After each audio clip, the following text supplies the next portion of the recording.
که یو سړی دا غواړي چې په حالت د سختی کې، په حالت د ناجوړۍ کې، په حالت د مسکنت کې زما رب پر ما باندې رحم وکړي، د هغې دپاره بهترینه لار دا ده چې په حالت د خوشحالۍ کې هم دا رب د سیر نسي، په حالت د جوړوالي کې هم دا رب د سیر نسي، په حالت د خوشحالۍ کې هم دا رب د سیر نسي.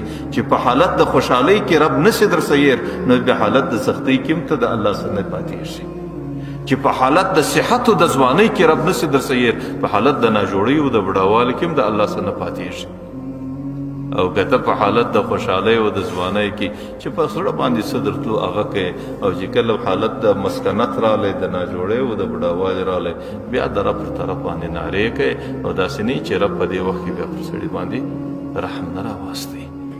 ځکه د پیغمبر علیه السلام اخرنی حدیث دی چې د الله په فیصله باندې راضي کېدل، د الله تعالی هر فیصله پر سر او سترګو باندې منل، او چې کومه فیصله د الله د طرف راله پر هغې باندې صبر کول. بس حدیث شریف راځي من لم یستسلم لقضائي، حدیث قدسی دی، الله وایي زما بنده چې زما فیصله تر تسلیمي نسي ښکاره کولی، ځان ورته تسلیموي. ولم يصبر على بلائي، زما پر مصیبت باندې صبر نسی کولای. ولم يرضى بقضائي، زما په فیصله باندې نه راضي کیږي، نو بیا خو فليخرج من فوق الارض ومن تحت السماء، بیا دې د دې مځکو اسمانو څخه ووځي. وليجد ربا سوائي، د ځان دپاره دې بل خدای پیدا کړي. الله وایي دا مځکه زما ده، دا اسمان زما دی، په دې مځکو اسمانو کې حکومت زما دی، فیصلې زما دي. ته به زما په فیصله ته غاړې تسلیموې، ته به زما پر فیصله صبر کوې، ته به زما په قضا باندې رضا ښکاره کوې، ته به زما د نعمت شکر ادا کوې، ته به زما پر مصیبت باندې صبر کوې.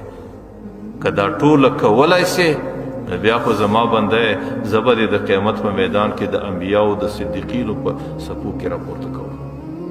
او که زما فیصله نه منې، زما پر مصیبت صبر نه لرې، زما د نعمت شکر نه ادا کوې، بیا د دې مځکې و اسمانو څخه ووځه، دلته حکومت زما دی.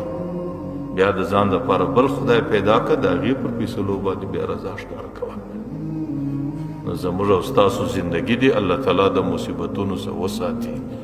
الله تعالی دې مې د امتحاناتو څخه وساتي. د الله امتحانات ډېر درانه دي، لیکن که چیرې زموږ په قسمت کې یا ناجوړي راله یا امتحان رالی، پر هغه امتحان دی الله صبر او ثابت قدمي را په نصیب کړي، او الله تعالی دې پر هغې باندې استقامت راکړي.